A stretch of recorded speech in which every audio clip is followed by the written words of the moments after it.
Assalamualaikum warahmatullahi ta'ala wabarakatuh. Innal hamdalillah nahmaduhu wa nasta'inu wa nastahdi wa nastaghfiruh wa na'udzu billahi min shururi anfusina wa min sayyiati a'malina. Man yahdihillahu fala mudilla lahu wa man yudlil fala hadiya lahu. Asyhadu an la ilaha illallah wahdahu la syarika lah wa asyhadu anna sayyidana Muhammadan abduhu wa rasuluh. Allahumma salli ala sayyidina Muhammad wa ala alihi wa sahbihi wa barik wa sallim. Subhanaka la ilma lana illa ma 'allamtana innaka antal alimul hakim. Rabbi shrah li sadri wa yassir li amri wahlul 'uqdatam min lisani yafqahu qawli. Ya alim alimna min ilmika kama tarda bihi anna. Ya halim khallikna bihulkil hilmi wa hakikna bihaqqa'ikil ilmi. Allahumma alimna ma jahilna wa zakirna ma nasina. Allahumma yassir wa la tu'assir wa tammim bil khair amma ba'd. Qala Allah subhanahu wa ta'ala fi kitabil aziz ba'da a'udzu billahi minasyaitonir rajim. Bismillahirrahmanirrahim. Wa nunazzilu minal Qur'ani ma huwa shifaa wa rahmatun lil mu'minin wa la yaziduz zalimina illa khasara. Dan kami turunkan dari Al-Quran itu menjadi penawar dan rahmat bagi orang yang beriman. Sedangkan bagi orang yang zalim itu, Al-Quran itu menjadi kerugian baginya. Surah Al-Isra ayat 82. Suraqallahul Azim. Yang saya hormati pengerusi Surah An-Nur, Tuan Imam, para ahli jawatan kuasa, seterusnya muslimin muslimat yang saya hormati sekalian. Alhamdulillah, bersyukur kita kehadrat Allah Subhanahu wa taala dengan limpah dan kurnia daripadanya sehingga pada saat ini Allah Subhanahu wa taala masih mengurniakan kepada kita akan nikmat yang terbesar dalam kehidupan kita, iaitu nikmat Islam dan juga nikmat iman. Seterusnya Allah Subhanahu wa taala masih mengurniakan kepada kita akan nikmat kesihatan dan kelapangan masa kita. Dapat sama-sama kita menghadirkan diri kita ke dalam majlis ilmu ini. Mudah-mudahan Allah Subhanahu wa taala mengurniakan kepada kita ilmu-ilmu yang bermanfaat insya-Allah. Tuan-tuan dan puan-puan dirahmati oleh Allah Subhanahu wa taala. Tajuk yang saya nak bawa pada malam ini berkaitan dengan perubatan Islam.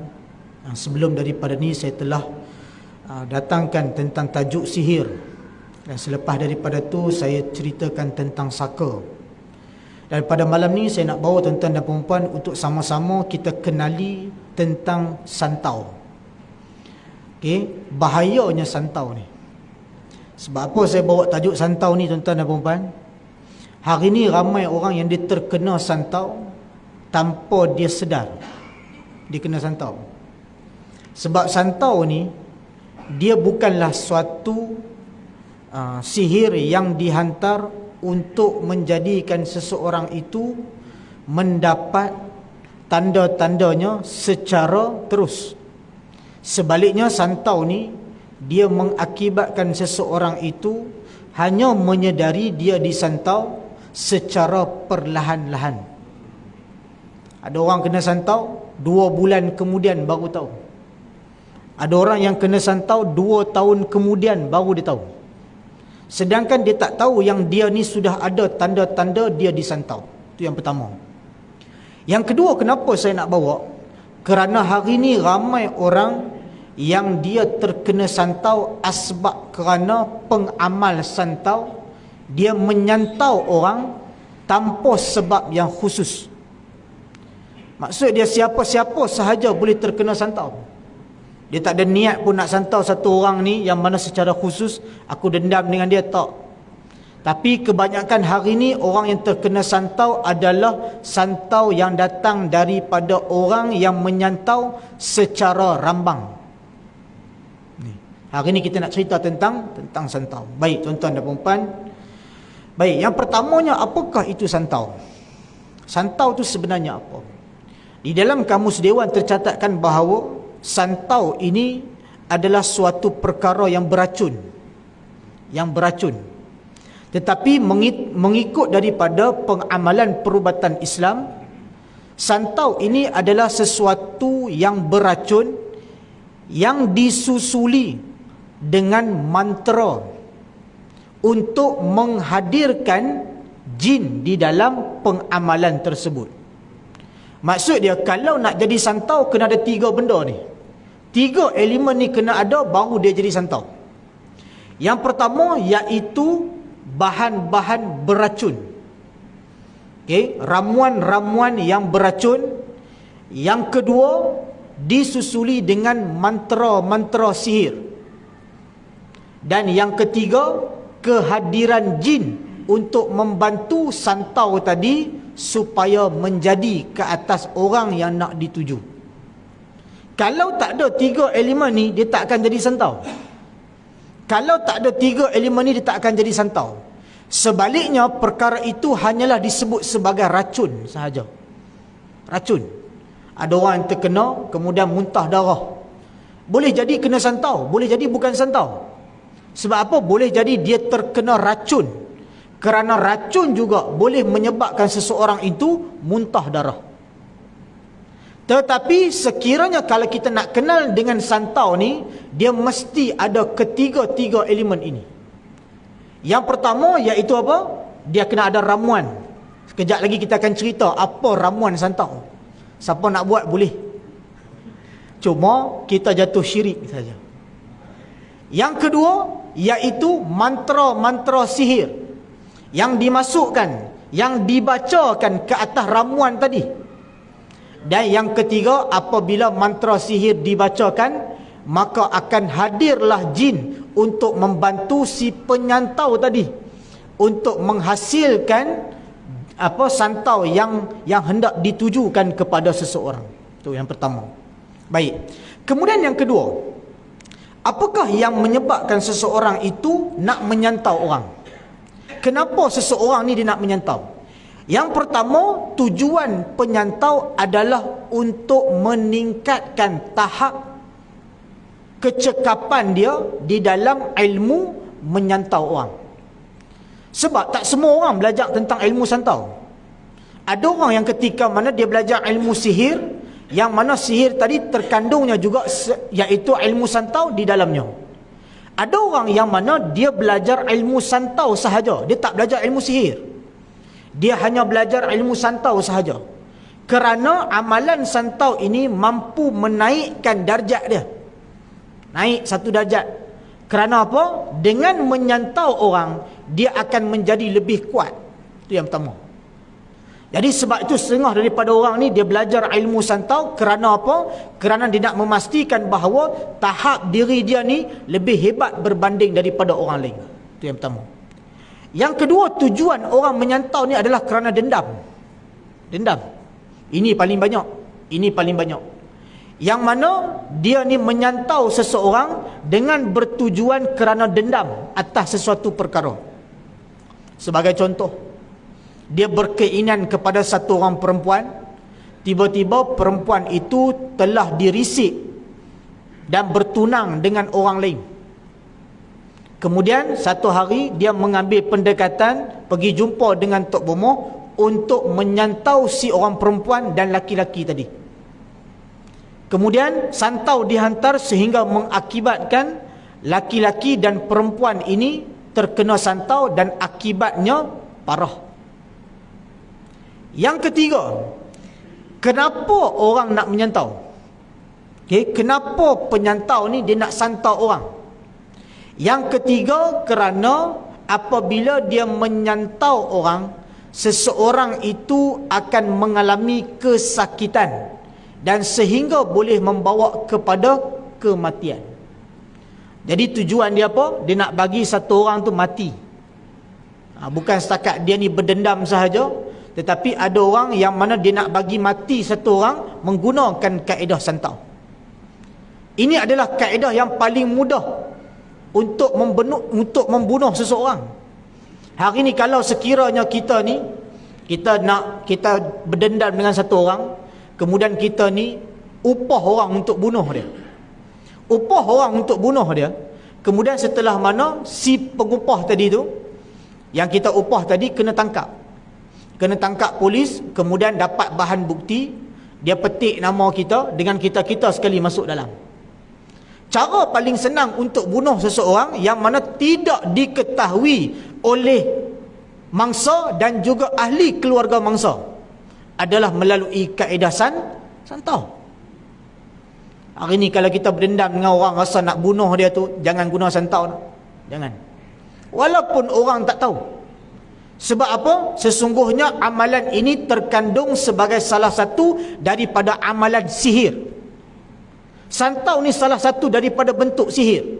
Saya dah cerita hari tu, di dalam ilmu perubatan Islam ada 3 jenis gangguan sahaja. Yang pertama adalah gangguan jin. Gangguan jin ni biasa berlaku pada semua orang. Kadang-kadang kita berjalan tengah malam, tiba-tiba kita nampak lembaga.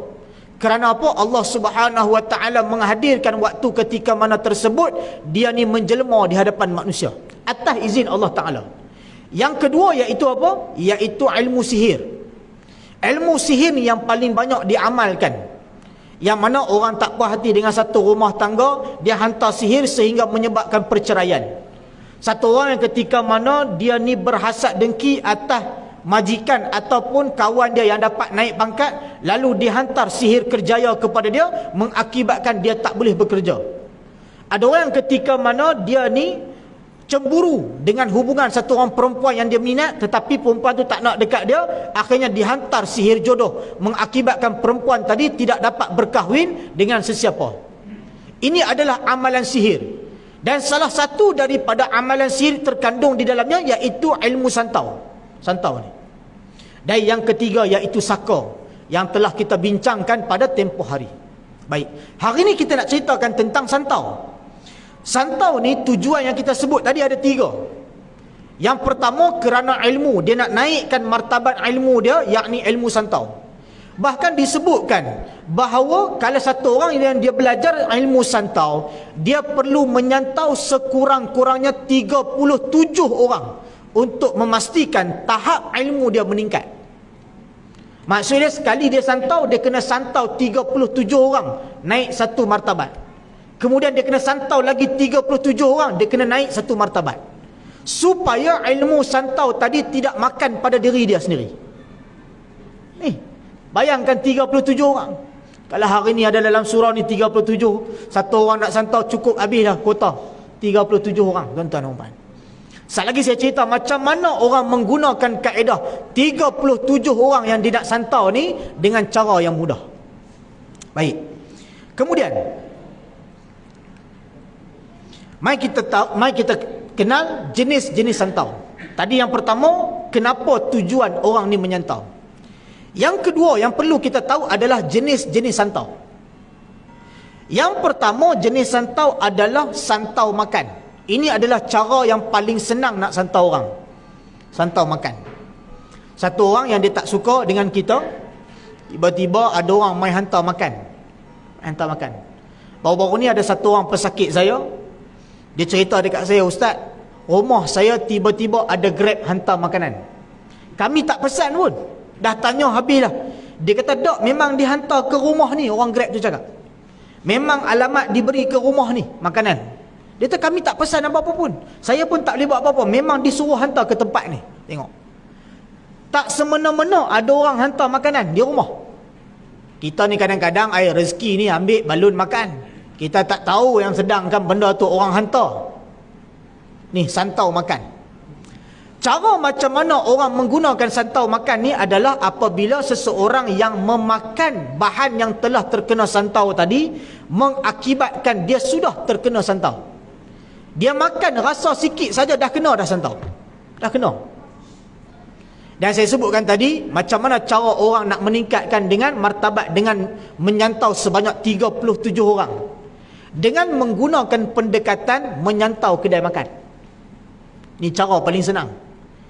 Dia pergi satu kedai makan, kemudian dia santau kedai makan tu. Dalam kedai makan tu ada lebih kurang 30 orang. Dia santau 30 orang dalam kedai makan, balik dia orang ni 30, balik mula sakit perut. Muntah. Kemudian dia tunggu pelanggan yang baru datang, kemudian dia santaunya lagi pelanggan yang seterusnya. Cukup 37 dia balik rumah. Cukup. Sebab apa? Kaedah mudah untuk menaikkan martabat dia. Apabila ilmu santau tadi dia dapat naik martabat yang seterusnya dengan dia menyantau seramai boleh yang boleh, seramai mungkin yang boleh. Dan cara paling senang adalah kedai makan. Sebab tu dulu orang yang ada ilmu santau, dia nak senang naik martabat dia, dia pergi kedai makan, dia santau orang dekat kedai makan. Sebab tu ramai orang ketika mana dia makan, dia terkena santau dalam keadaan tak sengaja. Dia bukan buat dendam dengan orang sekalipun, dia bukan ada bergaduh dengan orang, tak ada pun. Kadang-kadang ada orang tanya dekat saya, "Ustaz, macam mana saya boleh kena santau? Sedangkan saya tak ada berdendam dengan orang, saya tak ada bergaduh dengan siapa-siapa pun, Ustaz." Ni sebab apa? Kadang-kadang kita baik pun masalah pada orang jahat. Sebab apa? Orang baik, orang jahat tak suka. Orang jahat, orang baik tak suka. Jadi cara macam mana orang jahat menggunakan kaedah untuk menyantau orang dengan menggunakan kedai makan sebagai caranya. Tu. Santau makan ni, kalau kita nak tahu cara, kalau kita nak tahu tanda-tanda dia, yang paling ketara adalah sakit perut. Sakit perut.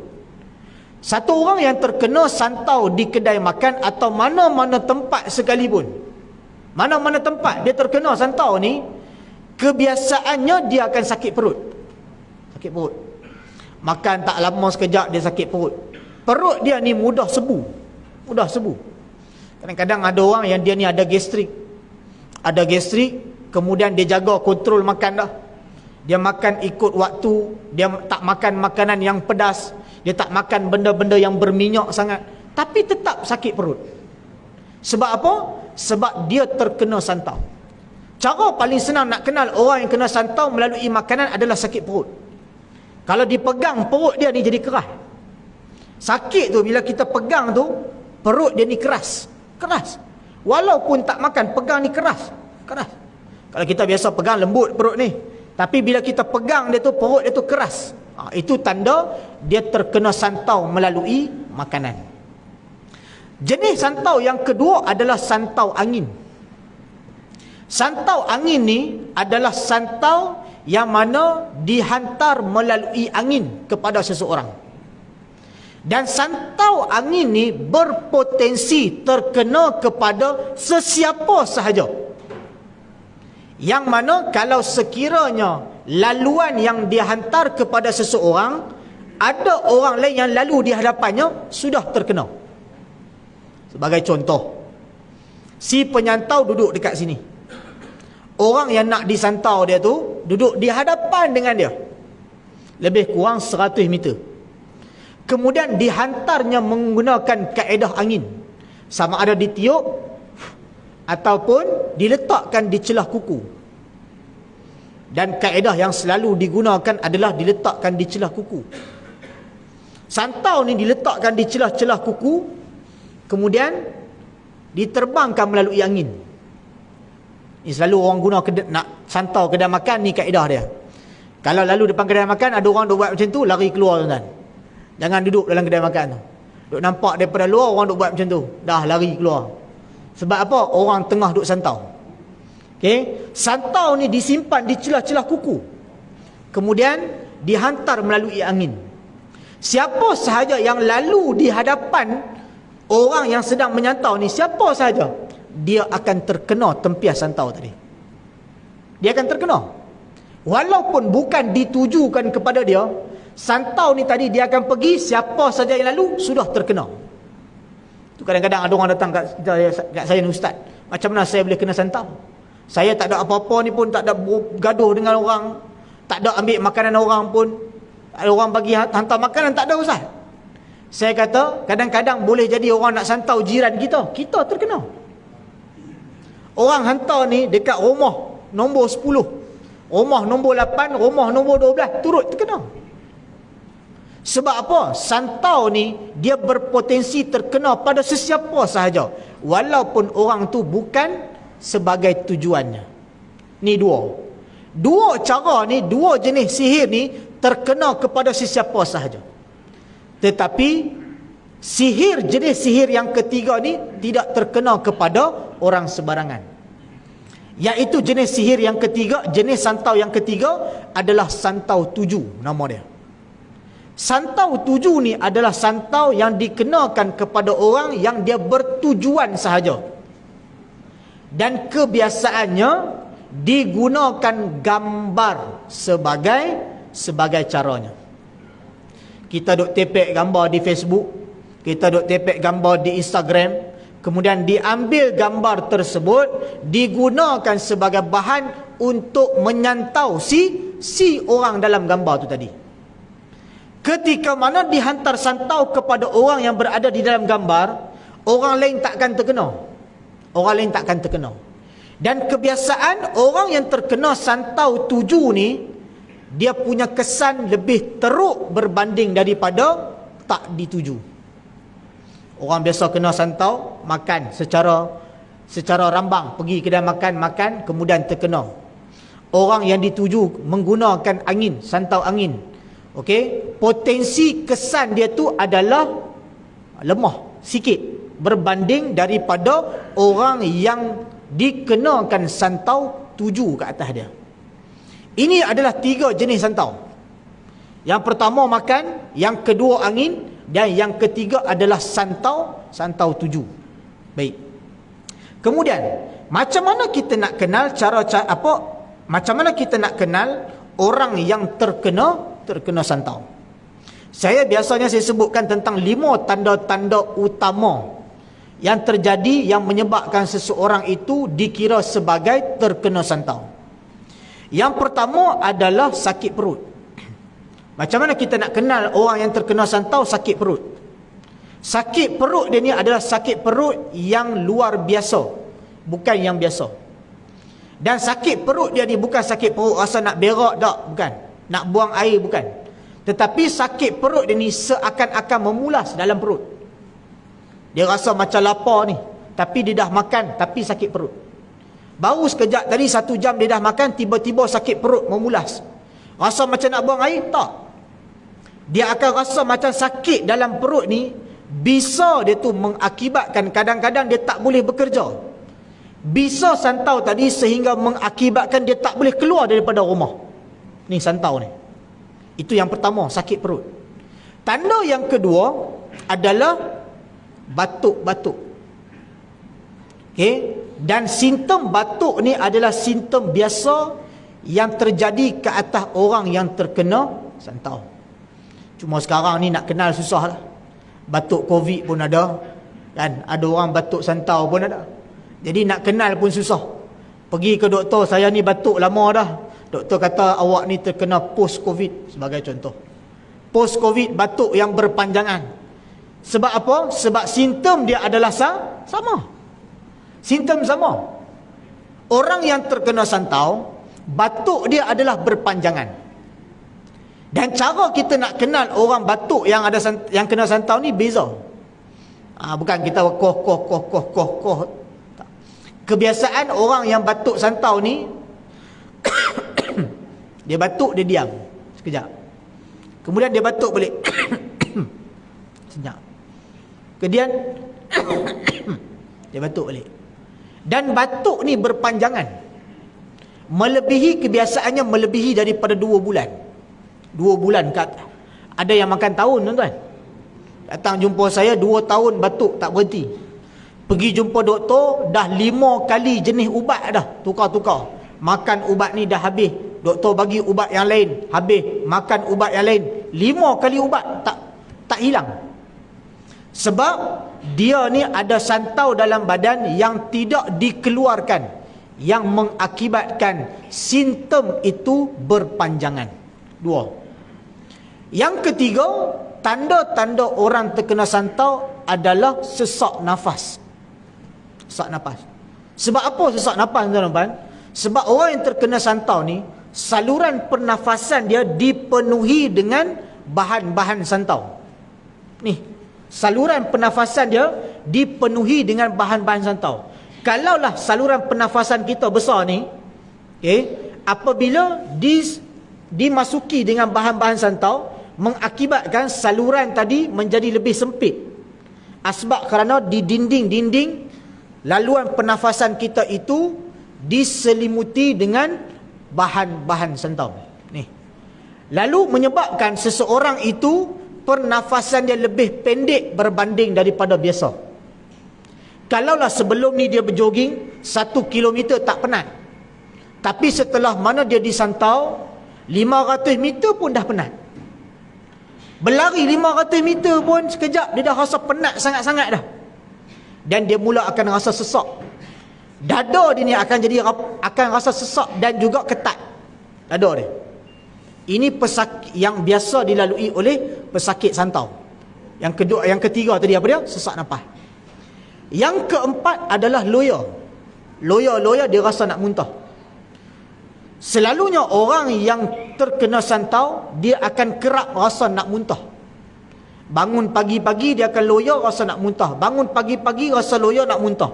Kadang-kadang yang muntah tu bukan makanan pun, tetapi hanya muntah air. Dia keluar macam air liur tu yang panjang. Dia keluar air liur yang panjang. Itu kebiasaannya adalah santau. Itu kita panggil lendir. Lendir keluar. Loya tiap-tiap pagi ni rasa nak muntah. Ini yang selalu kebiasaannya dirasai oleh pesakit santau. 4. Dan yang kelima adalah gatal-gatal atas badan. Yang mana seringkali dirasai oleh orang yang terkena santau, dan lebih-lebih lagi santau yang digunakan itu adalah bahan-bahan yang menyebabkan dia jadi miang atau gatal. Jadi selalunya lepas daripada asar dia akan mula menggaru. Lepas asar dia mula rasa nak menggaru. Berhenti sekejap maghrib. Kemudian dia akan rasai pula waktu malam. Pukul 10 malam ke atas dia akan mula rasa balik nak menggaru. Dan garu dia ni bila garu-garu tak ada kesan. Garu tak ada kesan. Kalau kita gatal kena gigit nyamuk, kita akan nampak kesan. Tetapi gatal miang santau tak ada kesan. Garu tak ada kesan. Tetapi berpanjangan. Dia akan rasa nak garu kaki sampai pukul 1 pagi. Kadang-kadang berhenti sekejap 3 pagi garu pula. Tak tahan. Ini adalah miang santau. Ini kelima-lima ni adalah tanda-tanda kebiasaan yang dirasai dan dihadapi oleh pesakit santau.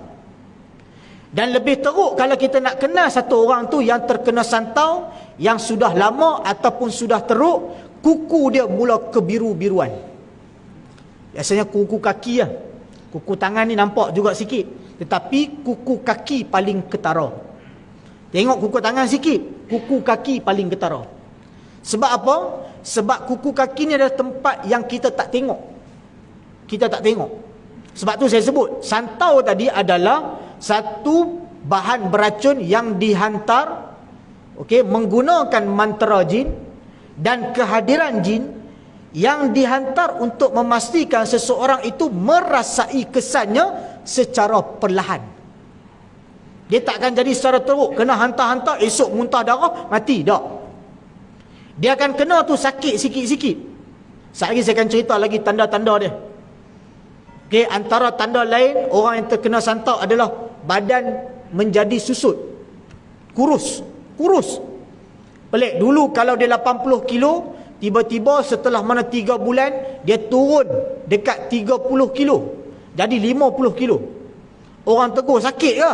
Dia kata sakit. Dah pergi cek doktor, tak tahu apa sakit. Doktor pun tak dapat detect sakit ni.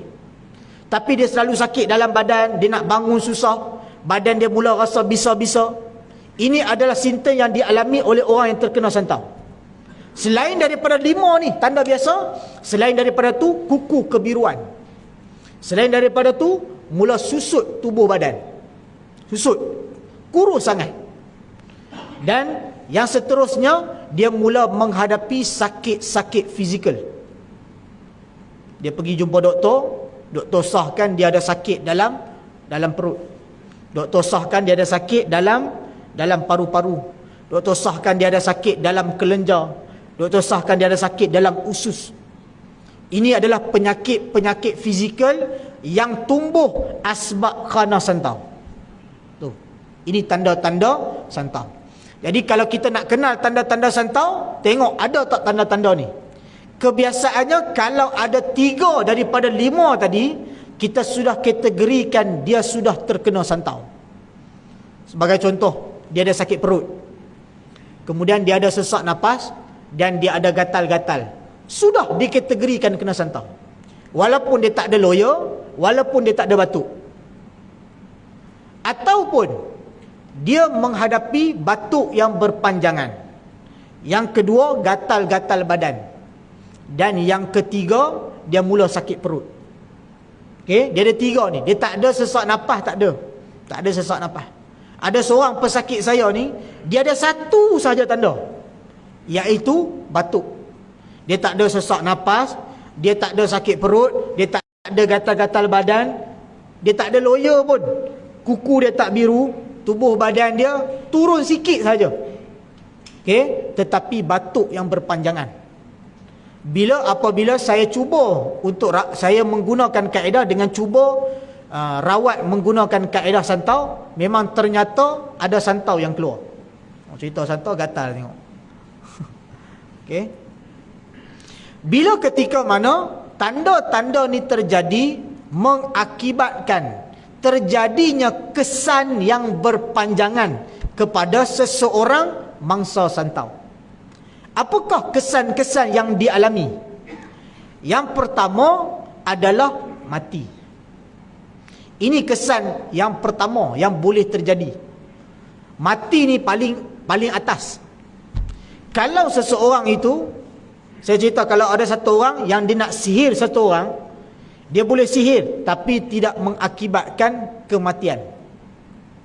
Cara paling cepat nak bagi satu orang mati adalah menggunakan sihir santau. Dia guna sihir rumah tangga, dia guna sihir kerjaya, dia sihir jodoh, orang tu tak mati lagi. Jangan risau, tak mati. Susah nak mati kalau terkena sihir tu. Sakat bergaduh rumah tangga, sakit-sakit badan, tak ada apa lagi. Tetapi seseorang yang terkena santau, dia tu mudah mendapat kematian apabila tidak dirawat. Itu yang pertama. Kesan dia adalah mati. Yang kedua, kesan kepada santau adalah lumpuh. Orang yang terkena santau yang tidak dirawat boleh mengakibatkan lumpuh tubuh badan. Dia tak tahu, tiba-tiba dia terkena stroke. Pergi jumpa doktor, stroke. Rupa-rupanya bila kita soal selidik, isteri dia datang jumpa ustaz, suami saya pelik lah, dia tak pernah ada sakit apa-apa, tiba-tiba dia kena stroke. Dia kata tiba-tiba kena stroke. Lalu kita pun tanyalah dekat dia, ada tak sebelum daripada ni mengalami tanda-tanda sedemikian? Kita tanya, ada tak tanda-tanda ni? Ustaz, semua tu ada, dia kata. Semua ada. Baru ni saya dah rawat satu orang, pesakit saya meninggal dunia. Meninggal, tak sempat. Dia kanser stage 4. Bawa balik dia rumah, kemudian orang panggil saya, tolong pergi tengok. Pergi tengok, saya rawat-rawat. Kemudian saya tanya, sebab saya tengok ada tanda-tanda gangguan. Saya tanya dekat isteri dia, sebelum ni ada tak tanda-tanda ni? Dia cerita semua tu ada. Bahkan tanda-tanda tu dah berpanjangan yang lama. Dia kata, lama Ustaz, lama. Kami pernah pergi jumpa doktor, makan ubat, tak hilang. Akhirnya disahkan ada kanser. Sebab kesan yang ketiga ke atas orang yang terkena santau adalah kanser. Kanser. Apabila santau tak dirawat, dia akan mengakibatkan jadinya lam, gumpalan ni. Santau yang tak dirawat. Dan selalunya terkena pada orang perempuan. Kanser ni. Apa dia? Yang pertama, cyst. Dan yang kedua, fibroid. Ini biasa berlaku. Yang mana tak dirawat santau tadi, akhirnya jadi satu gumpalan. Pergi cek doktor, scan-scan, dia ada cyst. Ni, banyak kes berlaku, banyak. Okey. Ada satu orang pesakit saya meninggal dunia. Saya ada beberapa orang pesakit yang tak sempat meninggal dunia. Saya cerita sebagai pengalaman. Yang pertama, ada satu orang pesakit saya. Dia datang dalam keadaan dah teruk dah. Perempuan. Anak dia datang jumpa saya. Dia kata, "Ustaz, mak saya ni boleh tak Ustaz tolong rawat? Sebelum ni kami pernah rawat dah." Dia kata dengan satu orang ustaz. "Mak saya ni dia kena kanser lidah. Stage 4. Kanser lidah." Okey. Sampai satu hari tu doktor minta kami adik-beradik semua berbincang supaya potong lidah mak. Potong. Sebab dah teruk sangat dah. Di lidah dia tu teruk sangat, kena potong, buang. Jadi kami pun bincang-bincang adik-beradik, akhirnya buat keputusan tak nak potong, dia kata. Kami tak nak potong. Kita cari ikhtiar berubat. Kami jumpa dengan satu orang ustaz berubat. Ustaz tu kata, mak saya ni kena santau. Dirawat. Rawat, alhamdulillah ustaz. Lidah mak saya ni clear, elok. Sampai kami kata apa, mujur tak potong hari tu. Alhamdulillah. Kemudian tidak berapa lama kemudian, dah elok ni, kadang kita pun dah mula tak berubat lah. Kita dah rasa kita sihat apa semua. Lalu datang kembali sedikit demi sikit, naik balik. Naik balik, dia nak jadi makin teruk. Kami cari balik ustaz tu, ustaz. Kami cari balik ustaz tu, tak jumpa. Tak jumpa, cari tak jumpa dah. Cari nombor telefon siapa yang kenal, tak jumpa dah ustaz tu. Akhirnya kawan saya ni cadangkan supaya berubat dengan ustaz. Okey. Datang jumpa saya tengok dah teruk sangat dah. Teruk. Saya kata ni kena berubat segera. Jadi saya buatlah kaedah. Kita ada kaedah satu, nanti saya cerita cara kaedah rawatan. Santau, kita buat dekat dia. Saya suruh balik, anak dia buat. Anak dia buat 4 hari. 4 hari buat, tiba-tiba keluar darah daripada mulut, hidung dan telinga. Keluar darah ni daripada mulut, hidung, telinga. Akhirnya anak dia ni hantar pergi hospital. Darah keluar tak berhenti. Tak berhenti darah keluar. Akhirnya doktor kata apa, kami pun tak tahu kenapa darah keluar, tetapi kalaulah darah ni tak berhenti, kami minta maaf, mak ni akan meninggal dunia, akan tak ada dah. Memang tak berhenti darah tu. Hari ke-7 meninggal dunia. Start hari pertama buat rawatan, hari pertama tu dia buat rawatan, hari ke-4 jadi, hari ke-7 meninggal. Sebab teruk sangat lah. Yang kedua, pesakit saya 1 minggu. Baru buat rawatan 1 minggu, meninggal dunia. Di setiap alam. Sesak nafas yang tak berhenti. Sampai doktor masuk oksigen, dia sesak nafas, dia jadi macam tu, tak lepas nafas, pergi hospital, masuk oksigen, tetap jadi sama. Tetap sama. Hari ke-7. Hari ke-7. Hari pertama saya pergi, saya bagi tahu buat macam ni. Hari ke-7 nanti kita tengok balik macam mana. Hari ke-7 jadi. Sesak nafas yang teruk sangat. Ambulans datang, masuk nap, sama. Bawa pergi sampai di hospital pun sama. Malam dia tu meninggal dunia. Meninggal dunia. Kita berhenti bagi laluan kepada azan, insya-Allah.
Okey.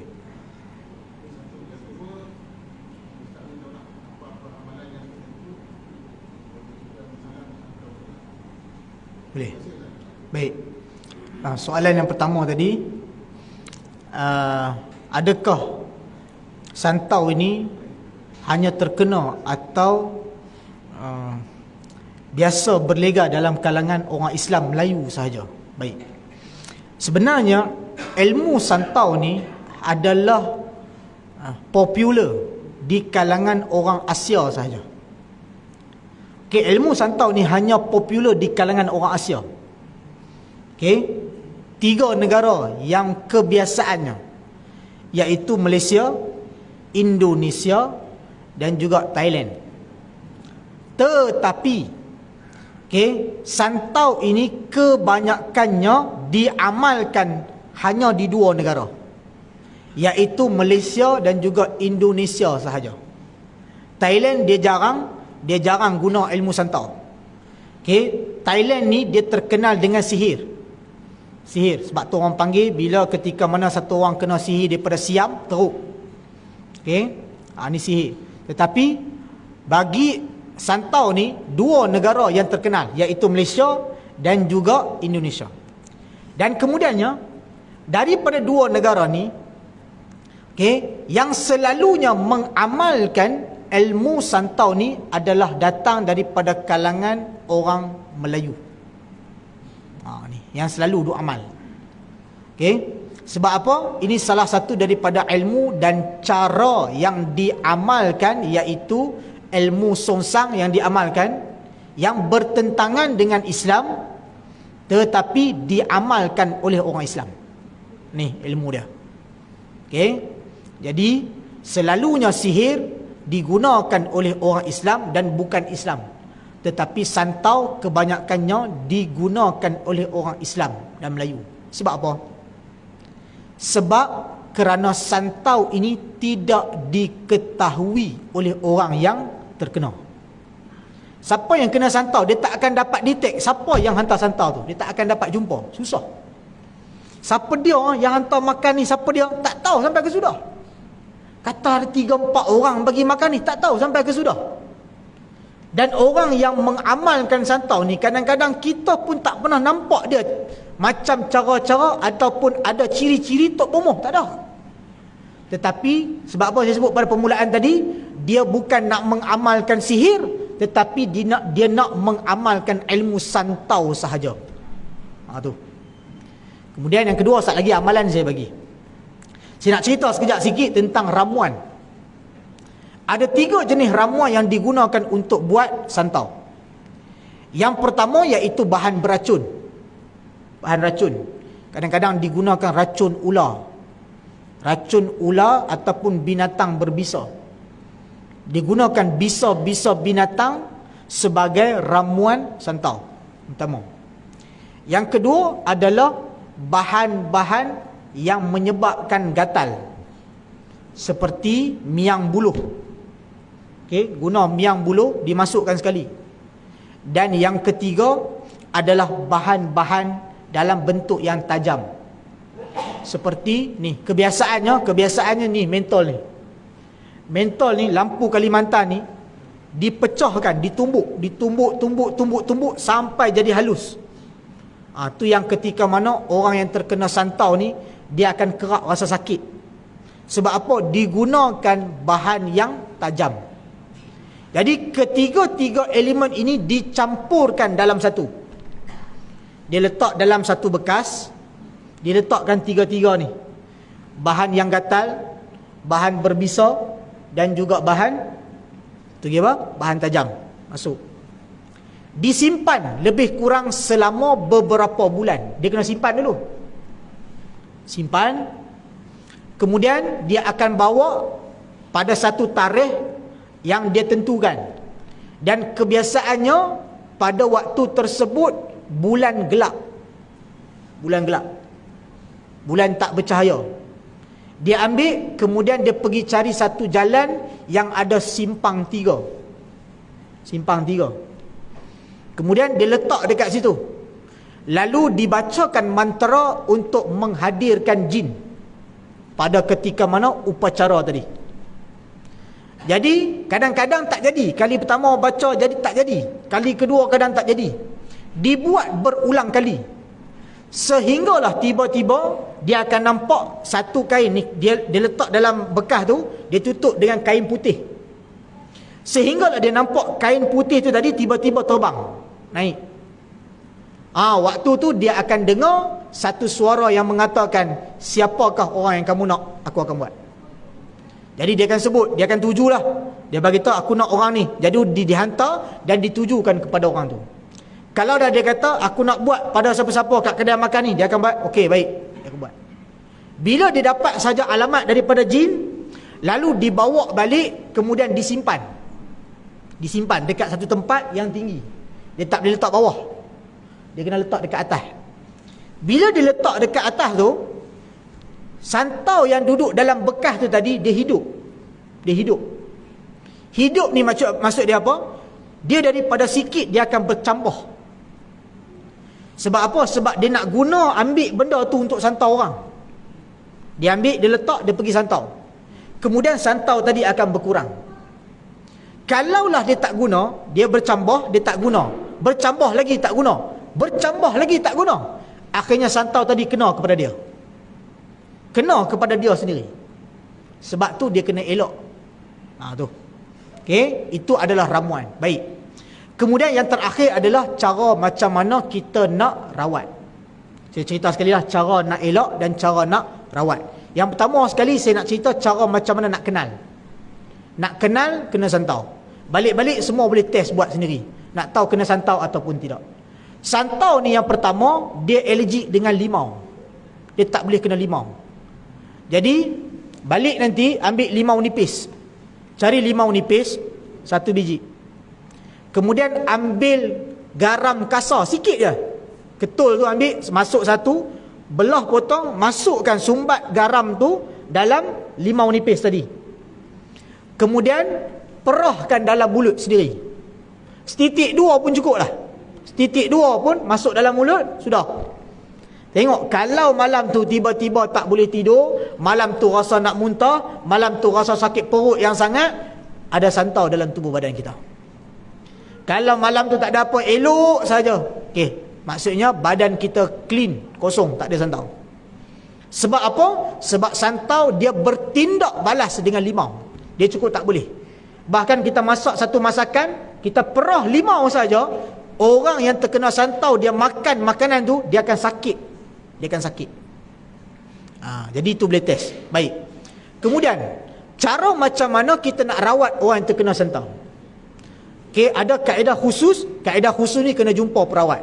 Saya tak ajar kaedah ni. Saya ajar kaedah yang sendiri boleh buat. Apa dia? Cari air kelapa. Air kelapa muda. Cari air kelapa muda. Kemudian masukkan sedikit garam kasar. Masuk sedikit garam kasar. Kemudian diru'yahkan pada air kelapa dan garam kasar tu tadi. Dibacakan surah Al-Fatihah sebanyak 7 kali. Okey. Kemudian tutup ayat kursi 1 kali dan juga tutup dengan 3 kul. Fatihah baca 7 kali. 7 kali Fatihah, kemudian ayat kursi 1 kali, kemudian tutup dengan 3 kul. Kemudian minum air kelapa tu tadi. Orang yang kena santau, dia akan muntah lepas minum tu. Dia akan muntah. Muntah tu adalah jalan keluar kepada santau tu tadi. Tu kaedah paling senang. Kaedah khusus saya tak nak ajar. Saya ajar kaedah yang tuan-tuan boleh buat sendiri. Adalah menggunakan kelapa. Jadi kalau siapa kat sini atau dia kenal siapa-siapa yang terkena santau, ajar dia cara untuk dia buat. Okey, 1 minggu 3 kali dia kena buat. Maksud dia dalam 1 minggu dia kena minum air kelapa 3 kali. Bukan 1 hari 3 biji, bukan. Dalam 1 minggu 3 kali. Boleh pilih nak selang, boleh nak 3 straight pun boleh, tak ada masalah. Tetapi 3 kali dia kena minum air kelapa. 3 hari minggu ni, minggu depan 3 hari pula, minggu sedepan satu lagi 3 hari minum. Sampai habis santau tu keluar daripada tubuh badan dia, barulah dia boleh stop. Okey, itu cara dan kaedah dia. Baik, dan apakah amalan yang boleh kita lakukan untuk menghindarkan diri kita daripada terkena santau? Yang pertama, sebelum kita pergi makan mana-mana atau kita makan daripada orang yang bagi kepada kita, baca bismillahillazi la yadurruhu ma'asmihi syai'un fil ardi wala fis sama'i wa huwas sami'un alim, sebanyak 3 kali. Baca 3 kali, kemudian nak makan-makanlah, duduk kedai makan tu makanlah, insya-Allah kita akan tertawa daripada terkena santau. Ada seorang kawan saya, dia baca, dia pegang cawan pecah. Cawan tu dia pegang pecah. Bermaksud air tadi telah disantau. Jadi Allah tak mengizinkan jadi. Jadi boleh amal tu yang pertama. Yang kedua, sebelum keluar daripada rumah nak elak daripada terkena santau 7. Baca bismillahi tawakkaltu ala Allah la haula wala quwwata illa billah sebanyak 7 kali. Sebelum keluar rumah baca ayat ni. Insya-Allah kita akan terhindar daripada terkena santau 7. Okey, dan yang ketiga, amalkan bacaan suratul Fatihah sebagai ruqyah diri setiap kali lepas daripada solat. Lepas daripada solat, amalkan membaca suratul Fatihah sebanyak 3 kali. Lepas subuh baca Fatihah 3 kali, lepas zuhur baca Fatihah 3 kali, lepas asar baca Fatihah 3 kali, kemudian lepas maghrib 3 kali, dan lepas isyak 3 kali. Amalkan bacaan setiap kali lepas solat Al-Fatihah 3 kali. InsyaAllah Allah akan menghindarkan kita daripada terkena apa-apa sihir, apatah lagi santau kepada kita. Itu amalan yang boleh kita lakukan sebagai pendidik. Mudah-mudahan memberi manfaat kepada kita semua, insya-Allah. Saya berhenti sampai sini. Okey, ada lagi soalan tak? Tak ada. Okey, insya-Allah mudah-mudahan saya doakan, mudah-mudahan semua daripada kita terhindar daripada amalan-amalan syirik yang dilakukan oleh manusia dekat sekeliling daripada kita, dan terhindar daripada segala sihir-sihir dan juga gangguan jin, insya-Allah. Tuan-tuan dan puan-puan, kita berhenti sampai sini. Yang baik itu daripada Allah Subhanahu wa taala, salah dan silap itu datang daripada saya sendiri, mohon ampun dan maaf. A'udzubillahi minasyaitonirrajim. Bismillahirrahmanirrahim. Alhamdulillahirabbil alamin, wassalatu wassalamu ala asyrafil anbiya'i wal mursalin wa ala alihi washabbi ajma'in. Allahumma faqqihna fid din wa 'allimna ta'wil wahdina siratal mustaqim siratal ladzina an'amta 'alaihim minan nabiyyin was-siddiqin wasyuhada'i was-shalihin. Rabbana atina fid dunya hasanah wa fil akhirati hasanah wa qina azabannar. Alhamdulillahirabbil alamin. Sekian, assalamualaikum warahmatullahi taala wabarakatuh.